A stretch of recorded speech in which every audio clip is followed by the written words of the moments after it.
నమస్తే, welcome to Bhavat media. ఈ నెల 10న సికింద్రాబాద్ పరేడ్ గ్రౌండ్ లో జరిగే ప్రధానమంత్రి నరేంద్ర మోదీ సభకు ప్రతి ఇంటి నుంచి ఒకరు తప్పనిసరిగా పాల్గొనాలని బీసీ సంక్షేమ సంఘం జాతీయ అధ్యక్షుడు ఆర్ కృష్ణయ్య విజ్ఞప్తి చేశారు. విద్యానగర్లోని బీసీ భవన్ లో 18 బీసీ సంఘాల నాయకులతో సమావేశం ఏర్పాటు చేశారు.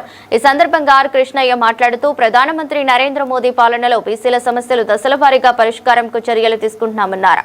ప్రపంచమంతా ఆయనను ఒక గొప్ప నాయకునిగా చూస్తున్నారు. ఇతర పార్టీలు బీసీని ప్రధానమంత్రిగా చేశారా అని ప్రశ్నించారు. రాజ్యాంగబద్ధమైన పదవులన్నీ బీసీలకు ఇస్తూ బీసీలకు అధిక ప్రాధాన్యత కల్పిస్తున్నారన్నారు. ప్రైవేటు వరంగల్లో ఎస్సీ ఎస్టీ బీసీలకు రిజర్వేషన్ పెట్టాలి, కేంద్రంలో ఖాళీగా ఉన్న 16 లక్షల ఉద్యోగాలను భర్తీ చేయాలనే డిమాండ్లతో ప్రధానమంత్రికి వినతి పత్రాన్ని సమర్పిస్తామని తెలిపారు. నరేంద్ర మోడీ గారు తెలంగాణకు రావడం జరుగుతుంది. దాన్ని ఆ ప్రోగ్రామ్ని కానీ మోడీ గారిని బీసీల పక్షాన ఆకర్షణ నేతృత్వంలో ఘనస్వాగతం పలకాలని చెప్పి తెలియజేసుకుంటా ఉన్నాం.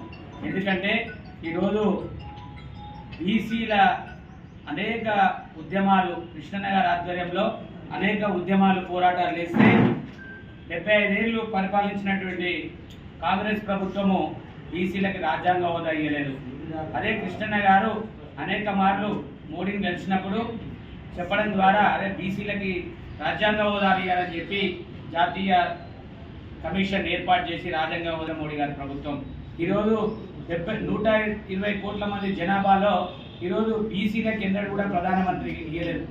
అట్లాంటిది 3 సార్లు నరేంద్ర మోడీ గారు బీజేపీ ప్రభుత్వంలో మన దేశానికి ప్రధానమంత్రి అయ్యారు. ఈ నెల 10న ప్రధానమంత్రి నరేంద్ర మోడీ రాష్ట్రానికి వస్తున్నారు.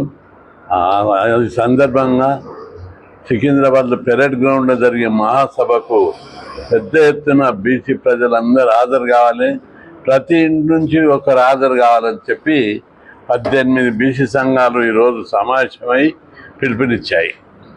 ముఖ్యం ప్రధానమంత్రి నరేంద్ర మోడీ స్వయాన బీసీ వర్గానికి చెందినవాడు. ఆయన బీసీ ప్రధానమంత్రి నరేంద్ర మోడీ అయినాక ప్రపంచంలోనే భారతదేశానికి పెద్ద గుర్తింపు వచ్చింది. ఆయన గొప్పతనాన్ని ప్రపంచ దేశాలు గుర్తించాయి. కానీ దురదృష్టవశాత్తు పార్టీ కోణంలో సిద్ధార్థం ముసుగులో కొన్ని వర్గాలు కొందరు నాయకులు విమర్శించడం సరైనటువంటి విధానం కాదు. ఎందుకంటే బీజేపీ పార్లమెంట్ లో బీసీ బిల్లును వెంటనే టైగర్ ఆర్ కృష్ణ గారి నాయకత్వం టైగర్ ఆర్ కృష్ణ గారి నాయకత్వం ప్రవేశపెట్టాలి. పార్లమెంట్ లో బీసీ బిల్లును వెంటనే